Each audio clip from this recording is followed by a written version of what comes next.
In our last presentation, we spoke about the three major transitions that take us from the medieval world into the modern world.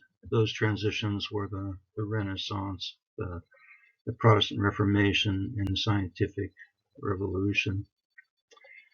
All of that, all three of those contribute in some way to the direction and the nature of philosophy as it gets started in the beginning of what we'll call the modern era of philosophy.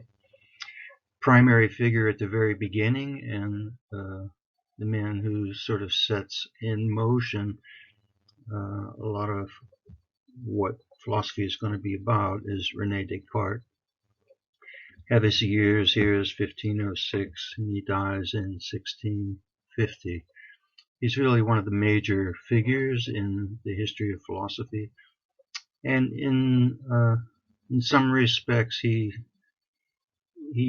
set the groundwork for some questions, philosophical questions that philosophers even today are still trying to find solutions to. So let's take a look at what he had to say about things. Few philosophers are thought worthy enough to be considered somebody who changed the direction that philosophy takes historically, but Descartes certainly seems to fit that description. So there's something about what he does in philosophy that's influential enough that everyone, all the philosophers after him, kind of have to take note of what his contribution was. They don't have to agree, but they have to kind of, if they're going to disagree, they have to sort of give basis for it and kind of refute what Descartes had to say. So he's a very important figure. And because of his role at the beginning of early modern philosophy, he's called the father of modern philosophy. He's still a bit of a Renaissance man. We're not so far removed from the Renaissance when it was thought that thinkers, significant thinkers, could master different disciplines, a lot of them. So Descartes was certainly kind of a Renaissance man. He was had a significant role in philosophy. He was very much involved in mathematics, science, and analytic geometry was invented by him. I don't know if most of us have done some work in analytic geometry at some point in our education. That's when you work with, you graph algebraic functions and you on X and Y axis, and you get what are called Cartesian coordinates, which are named after the man who invented analytic geometry, Descartes. So he's a significant figure in mathematics. He also did scientific research, was one of the first ones to argue or understand or point to the idea that of the circulation of the blood throughout the human organism, and other scientific work as well. He was well educated, naturally, and very gifted student. He writes about being disappointed ultimately with traditional philosophy, and you could say because he's influenced by what's taken place in science, like with the scientific revolution and all. But he didn't feel that traditional philosophy measured up to the new standards that were being set for knowledge. And he claimed that he was disappointed because in his studies of philosophy he would come to believe a certain point of view, only later have to take it back and sort of see that it wasn't the best point of view and so forth. So he wanted to try to fix this problem in philosophy, this kind of uncertainty about things. So he set for himself the aim of trying to establish a new beginning for philosophy, and for him to do so along the lines of mathematical and scientific reasoning.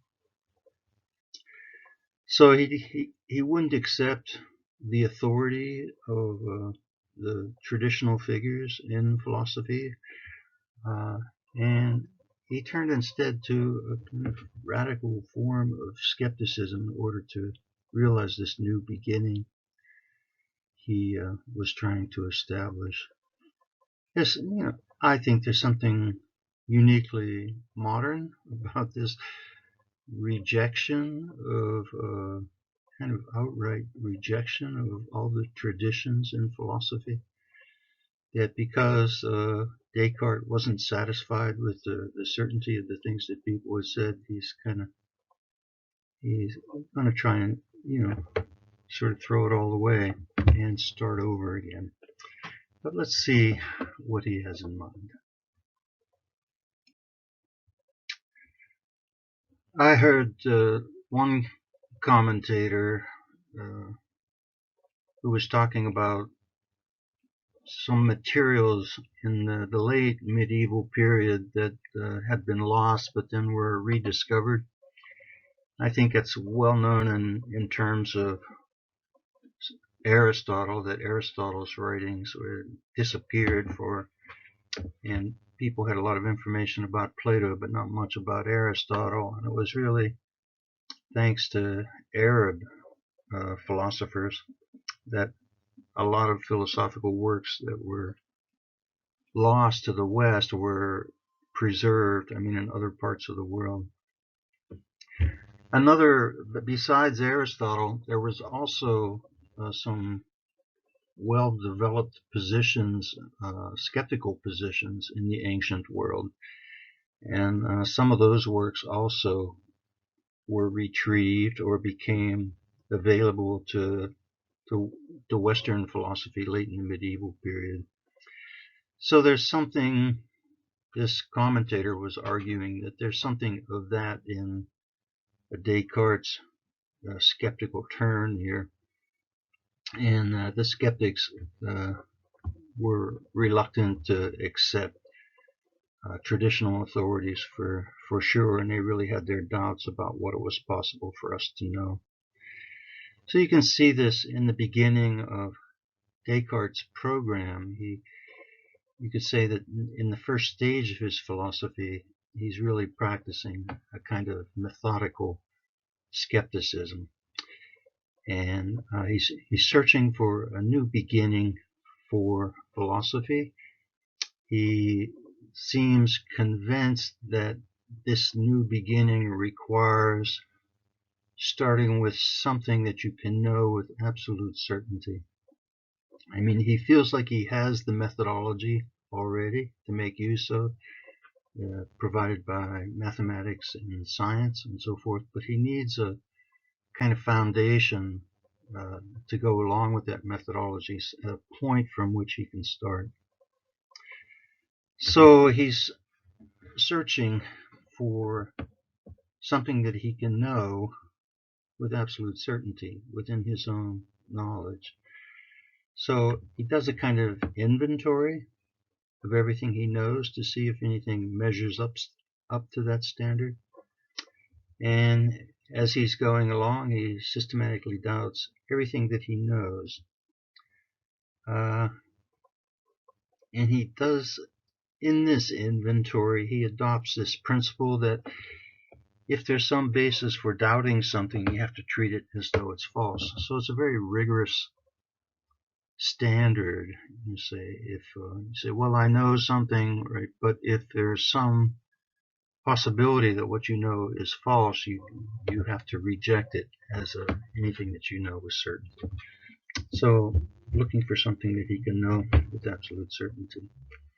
Yeah, there's a little note up here on my third line that all of this is kind of an epistemological detour.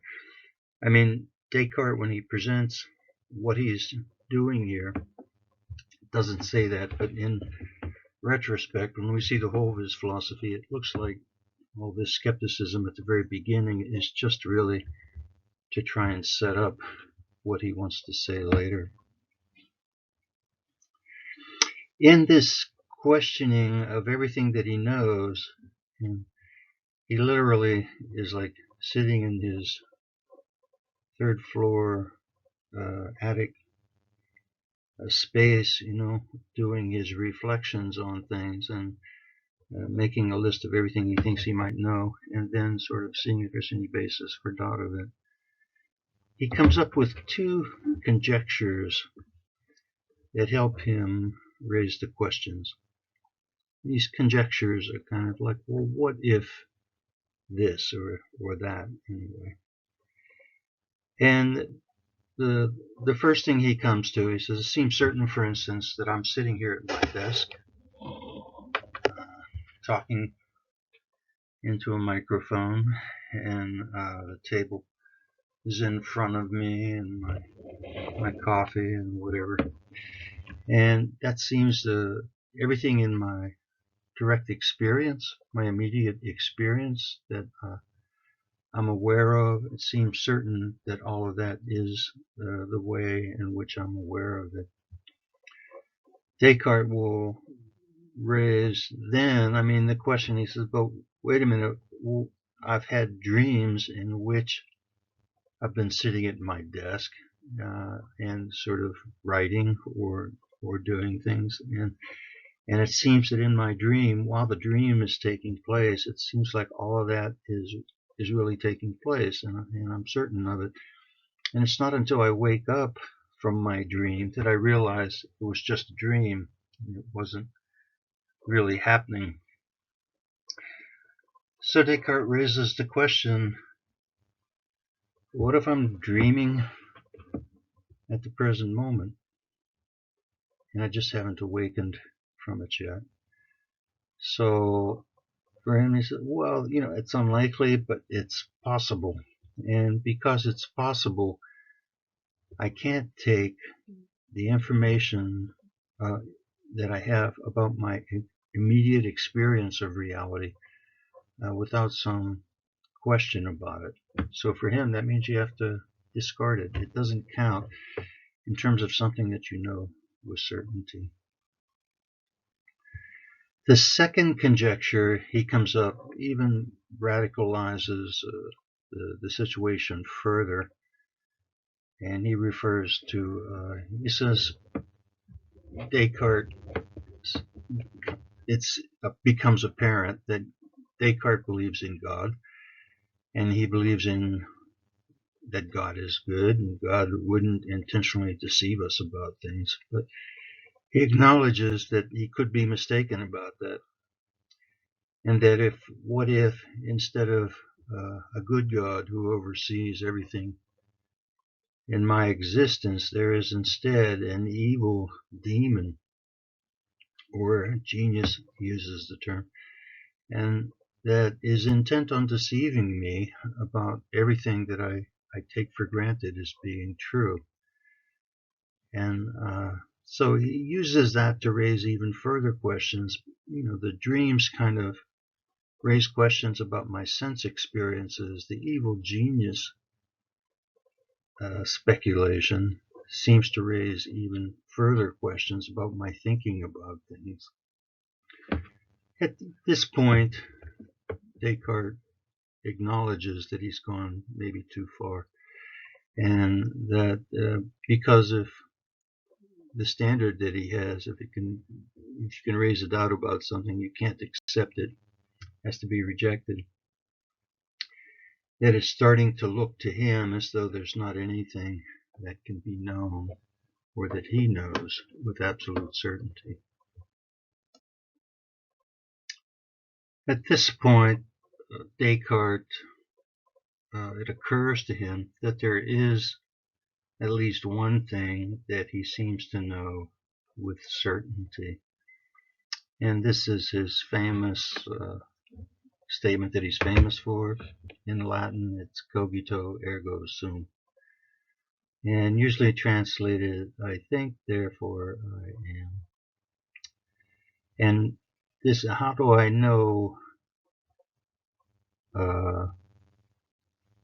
that this is true? I mean, I just know it kind of intuitively. He's going to say clearly and distinctly, it's obvious to me that I can doubt the contents of my experience. I can doubt whether or not what I think about reality is actually true, but I can't doubt that I have these thoughts about reality. And that as long as I'm having these thoughts, as long as I have these doubts, then I know that I am something that exists. And this is an absolute certainty. So for Descartes, this recognition that I'm uncertain about everything external to myself, but I'm certain about the experiences that I'm having, that they are my experiences, at least. Whether or not they correspond with reality is another question. But I know that the contents of my consciousness are what they are, and that indicates that my consciousness, at least, I am something that exists. This is going to be the foundation Descartes was looking for, and upon which he wants to build and his new philosophy. You could say at this point, since he's found something that he's absolutely certain of, that his epistemological researches end. This methodical skepticism about everything he knows ends, and he can begin to build from this beginning to establish his metaphysical views about things. He references a famous statement from Archimedes about Archimedes identified some of the simple machines that we make use of as human beings to make things easier for ourselves. And one of these machines was the lever and the fulcrum. If you remember, it's kind of like a seesaw. If you have a long lever and you have something firm that you can rest it on, you can lift something very heavy with the lever.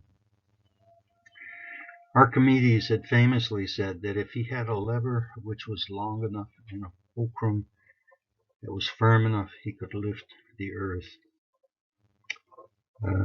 Descartes recalls this quote from Archimedes, and for Descartes, the cogito, that's short for his cogito ergo sum, this piece of knowledge that he knows with absolute certainty will serve for him as the kind of fulcrum upon which he can rest his lever of mathematical scientific methodology, is the lever.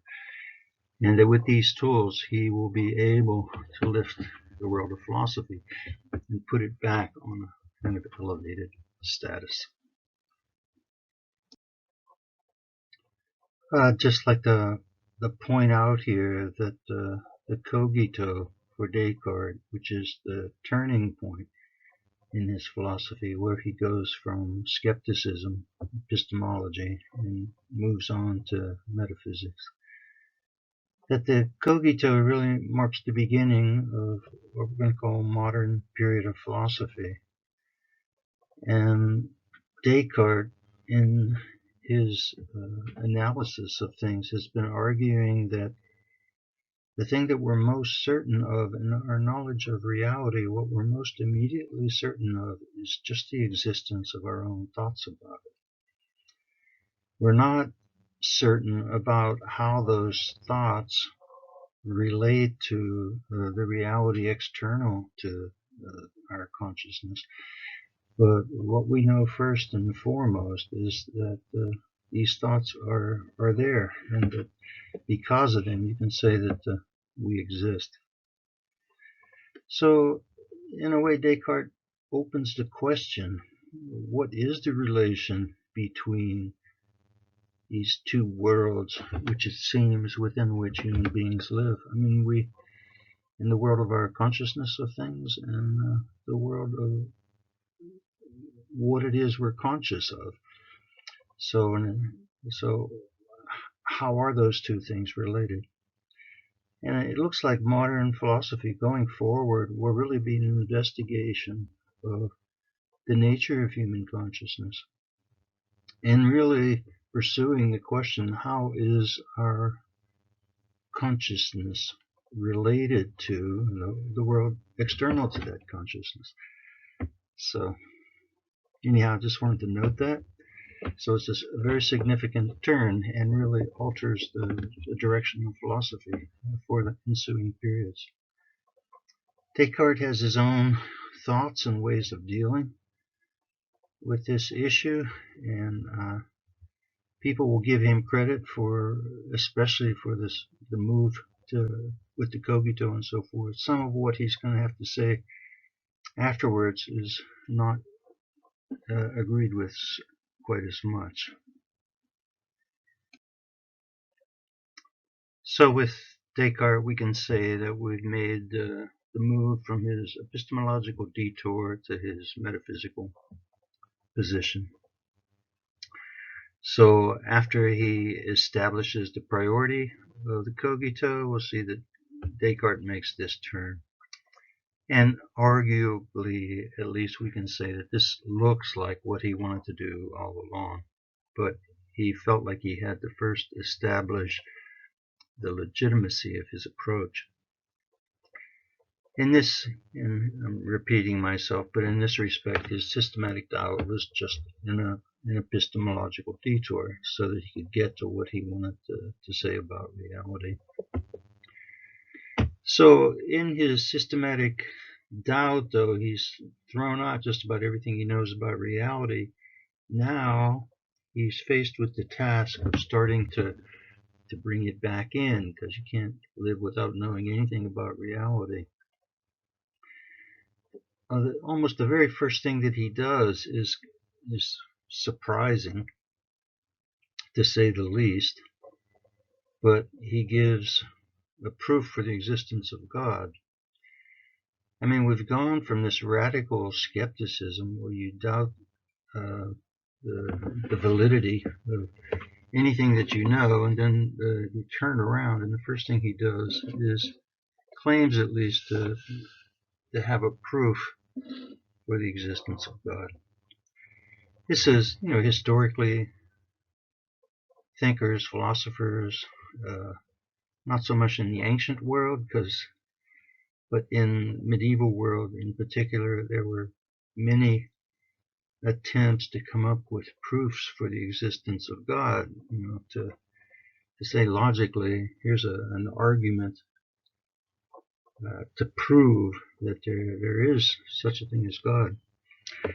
And so to go from the radical skepticism to this kind of extreme kind of argument, just surprising, really shocking almost.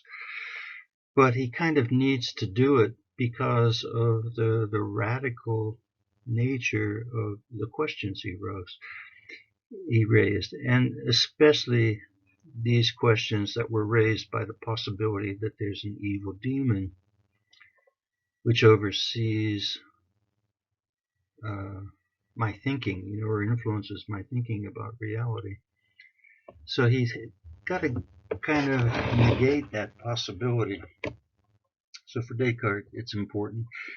I wouldn't want to misstate his position, because it seems clear that he actually does believe in God. But most, contemporary thinkers would think, that's a matter of faith and not something that you can logically give a proof to. God, by his very nature, seems to, involve a realm beyond the realm that that we human beings can know sort of in a first-hand way. But Descartes expresses his proof, and I don't want to get into an analysis of it. Most people, even in his own time, other scholars and thinkers and so forth, were quick to criticize this move on his part. The proof, the particular kind of proof he uses is referred to as an ontological proof for the existence of God.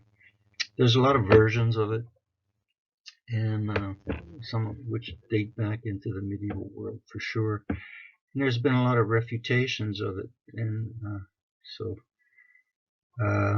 Descartes, I was just reading an interesting article in Stanford Encyclopedia of Philosophy, which is a good resource, by the way, and kind of defending Descartes' argument on this point, and said, that most people didn't understand it the way that Descartes presented it.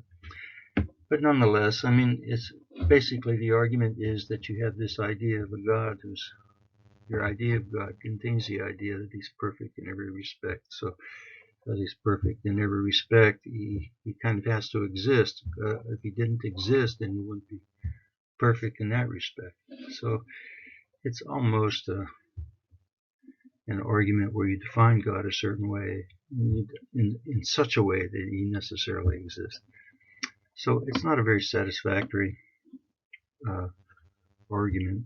Nonetheless, Descartes kind of needed it, I mean, to prove that God exists, and also to prove further that God is good, and that because God is good, he wouldn't deceive us about things that seem obviously true to us. So that's an important point for Descartes. So after his proof for the existence of God, which it seems he just kind of puts on the shelf afterwards, he gives us his metaphysical theory about what exists.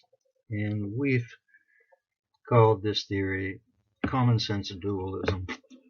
We've looked at dualism before, and you could say that Plato was a dualist who believed in the sensible world and an intelligible world. And you could say that what Descartes presents us with is really not that different from what Plato gave us.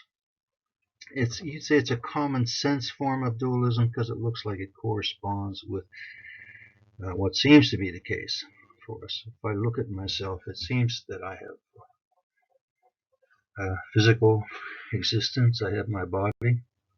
My body relates to other bodies around me and so forth. But I also have my inner world, the world of my consciousness and so forth. So it seemed to be some sort of combination of two different kinds of things. So you could say this is what Descartes is presenting us with, an argument for this type of theory. Say it's a metaphysical theory because he's making claims about the ultimate nature of reality. After the existence of God, what we can know in terms of human experiences is that there's two kinds of things that exist. And he uses the word substances, which even though he's rejected much of the history of philosophy, the word substance is something that comes right out of Aristotle. And the definition he uses for substance comes right out of Aristotle. Something which exists, has its own nature, and exists independently of any other substance. So for Descartes, there's two kinds of substances, two kinds of things that exist. The first of which are thinking things, like minds. You say that's the world of thought.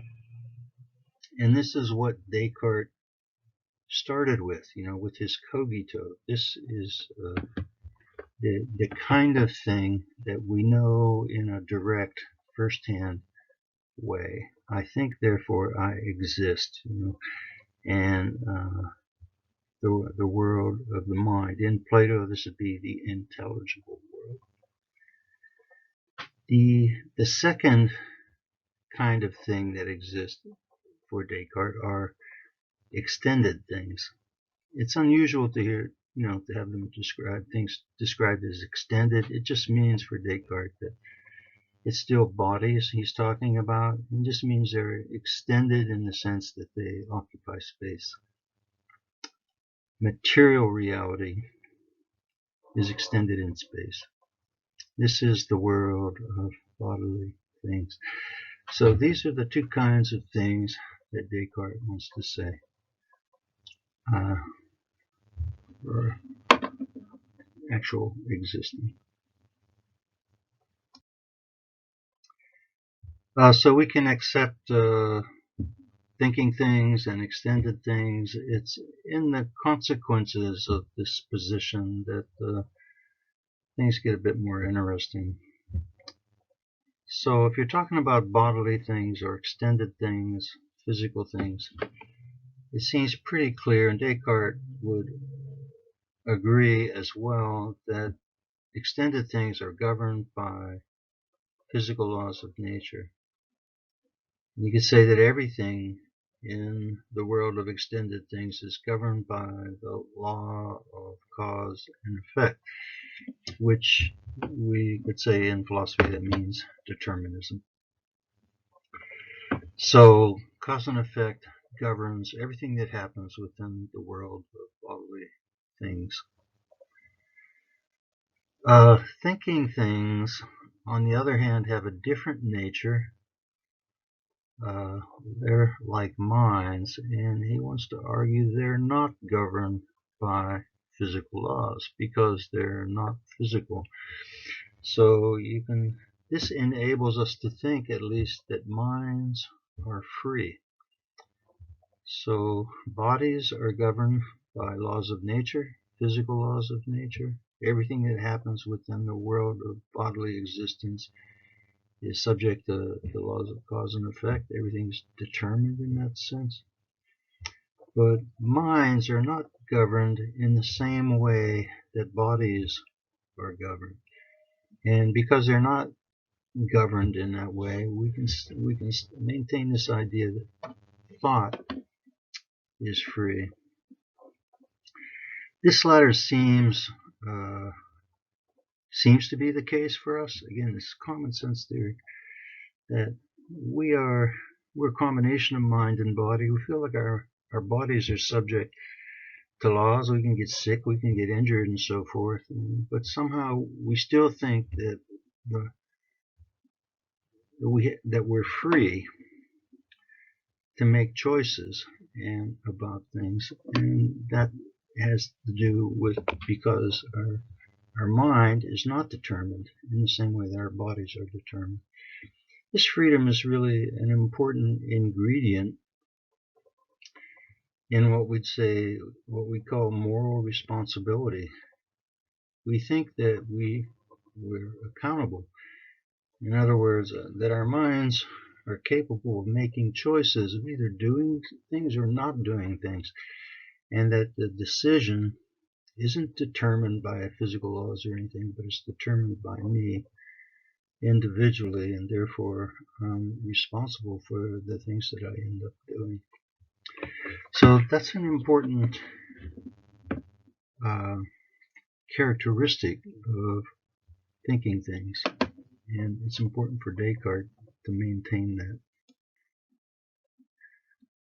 that. The difficulty that Descartes has with respect to his mind and body assertions is to explain how interaction between the mind and the body can take place.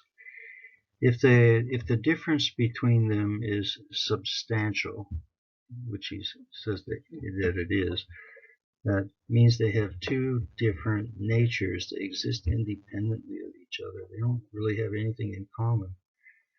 So if that's the case, how can they have any interaction? How can mind, an immaterial mind, cause anything to happen in a material body, and or vice versa. How can a material body cause anything to happen in an immaterial mind? It seems like that there's no point of connection between the two. And so Descartes is faced with the problem of trying to explain the interaction between mind and body.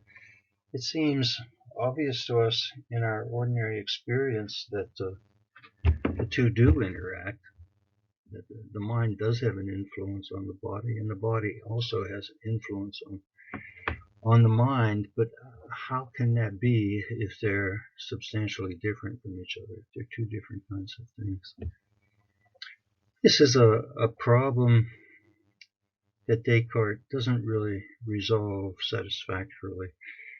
I mean, at one point he makes some argument that somehow the pineal gland in the brain is a place where thoughts sort of kind of get converted into physical impulses or bodily impulses in some way. But it's a pretty, it doesn't explain how that takes place at all. So this seems to be a weakness or a problem with his theory.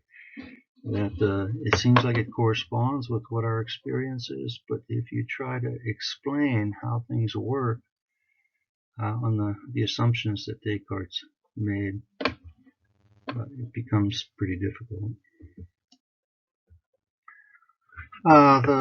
These last two slides I have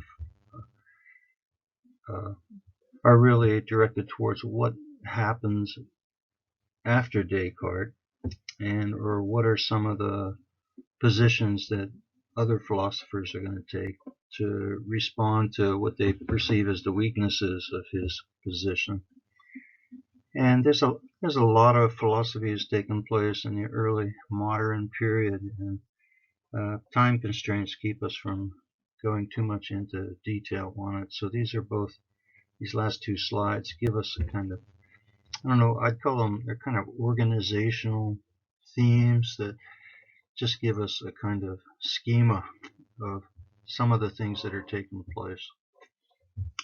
On this slide, I've identified 4 metaphysical alternatives that are presented by different thinkers as a way of trying to explain what really is this within the world of human experience. What really is the basis of it, and in particular, what's the relationship between mind and body?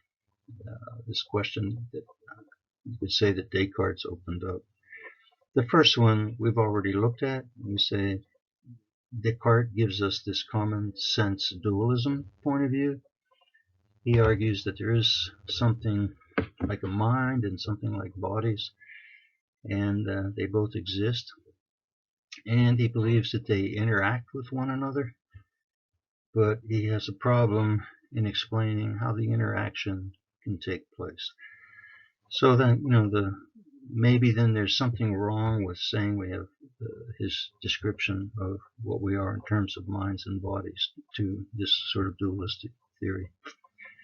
So the other thinkers come up with other ways of approaching this, other ways of trying to explain what we end up experiencing. One way to avoid the mind and body interaction problem is to eliminate one of the two parts. So we'd say Thomas Hobbes gives us, proposes a theory that's just materialistic. So for Hobbes, the only things that exist are bodies, and there's no such thing as an immaterial mind in his view. There's, if you say a mind, an immaterial mind is something like a spiritual reality or something. I mean, Hobbes is going to deny the existence of that.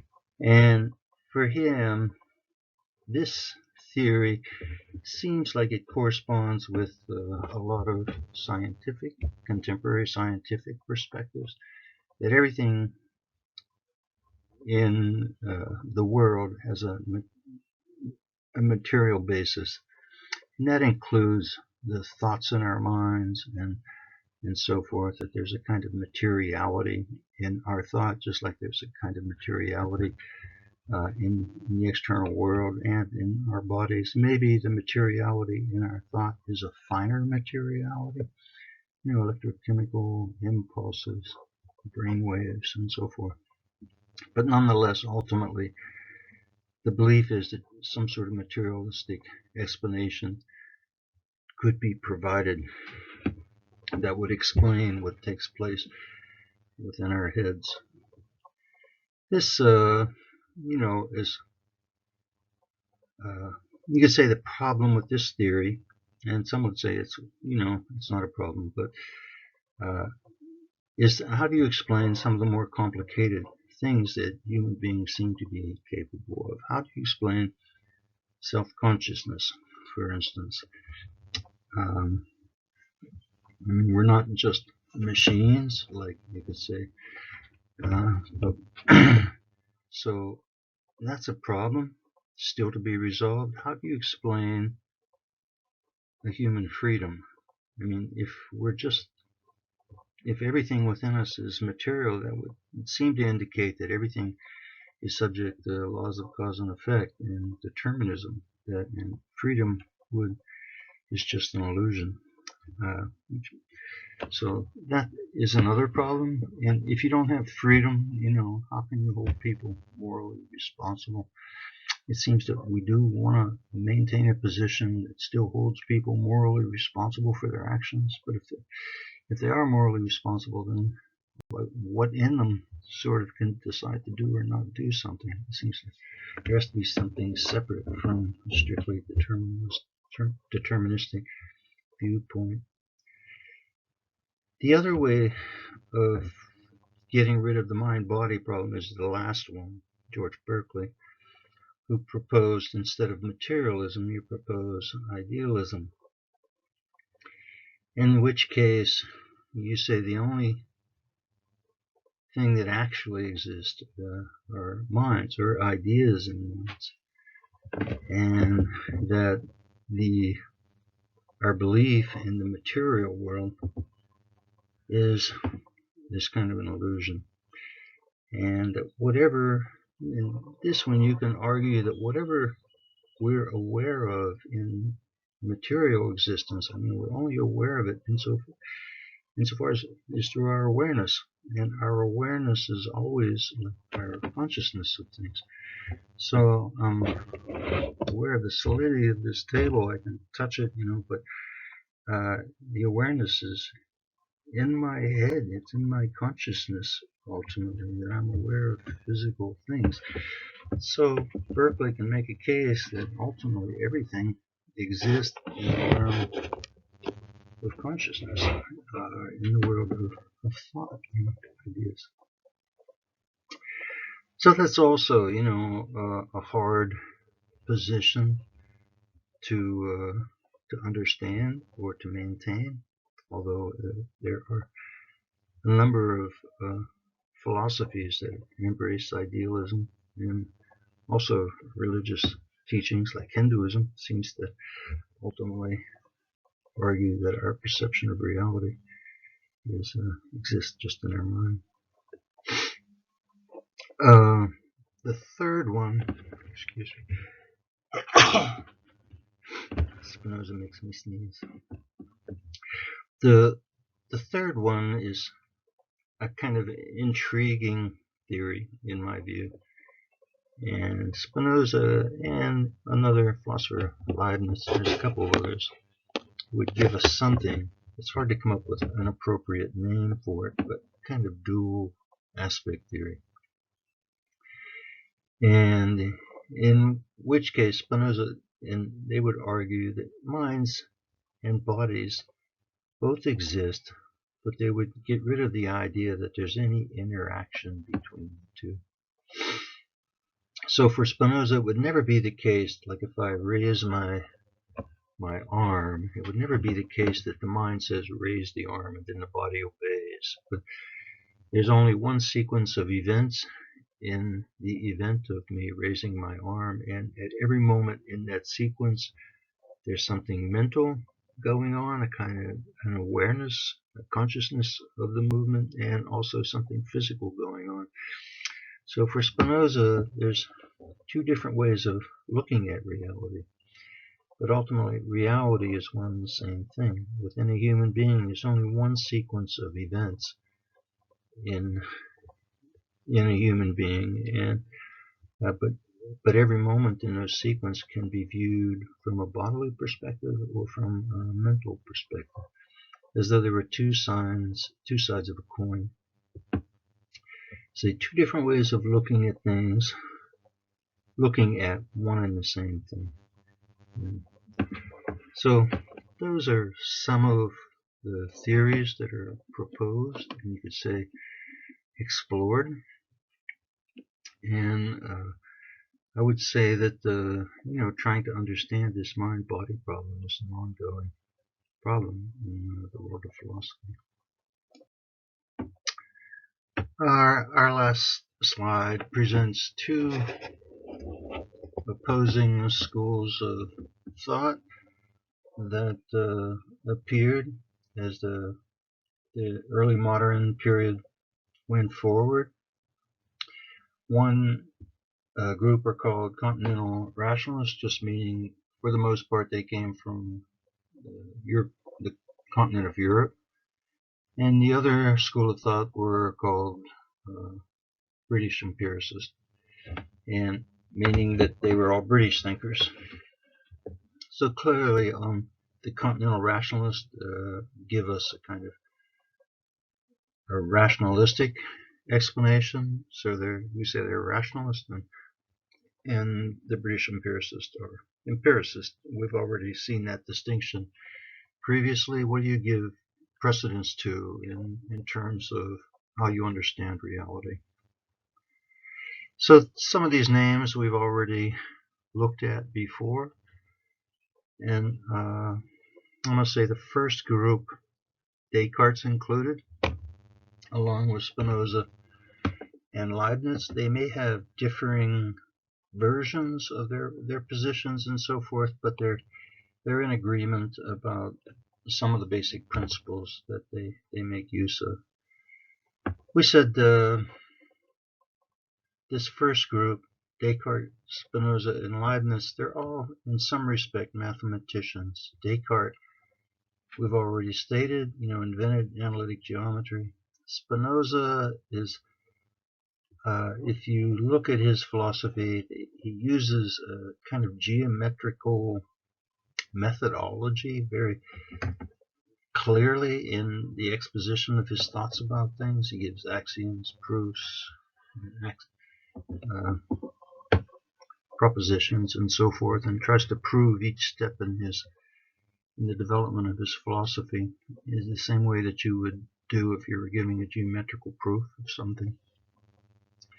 So him and Spinoza, and the third one's Leibniz, another significant modern philosopher. Leibniz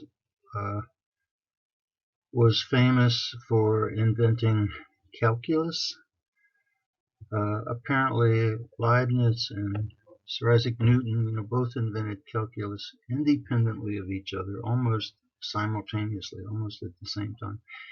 And then they spent a lot of time afterwards arguing who was first.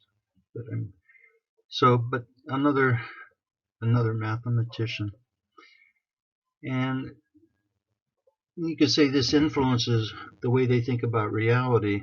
All three of them would argue that we have certain innate capacities that we're born with, and these would be referred to as innate ideas.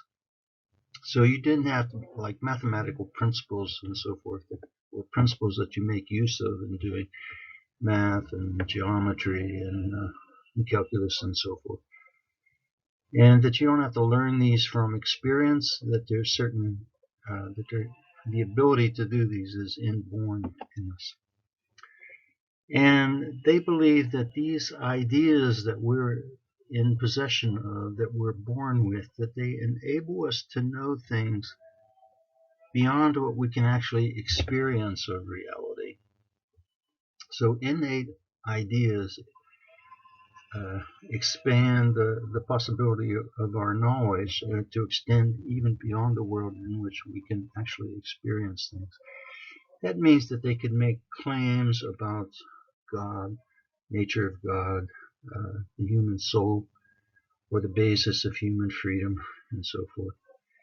In general, these philosophers you could say, were doing metaphysics. They're making statements about the ultimate nature of reality. And they feel that we're equipped to do that because we have these gifts that we're born with that enable us to do so. The second group, the British empiricists, starting from Locke, took issue with those knowledge claims that the rationalists were making.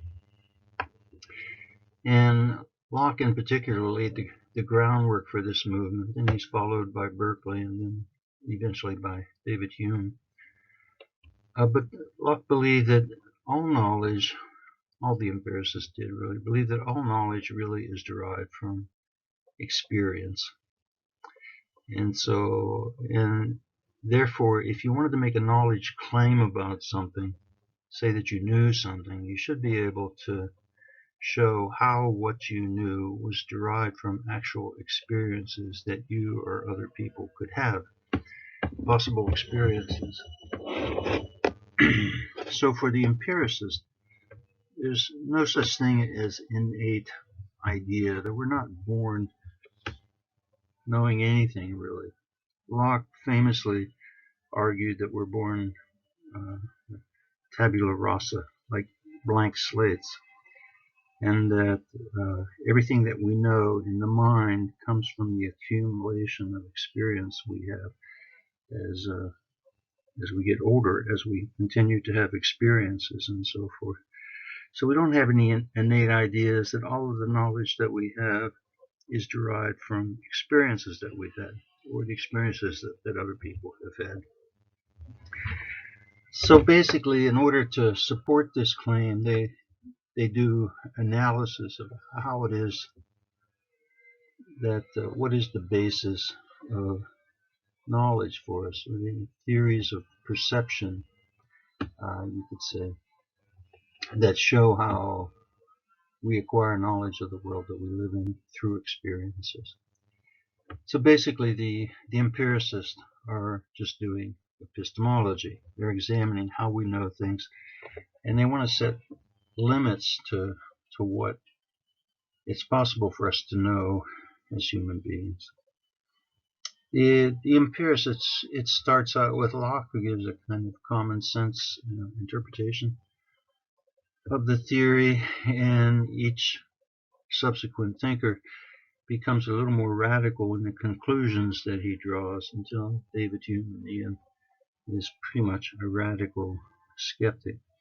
So you'd say empiricism tended more and more towards skepticism, and saying that really, as human beings, our knowledge of reality is very limited.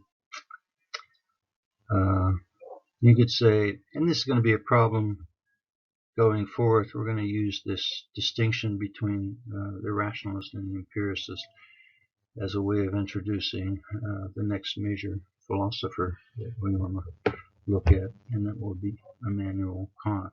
So he's going to see that there's a problem with the conflict between these two. One of them ends up giving us, the rationalists give us dogmatic positions that you can't really verify in experience, and the other, the empiricist, gives us skepticism, which seems to stifle the search for true knowledge, because the arguments are that it's not possible for us. It's okay.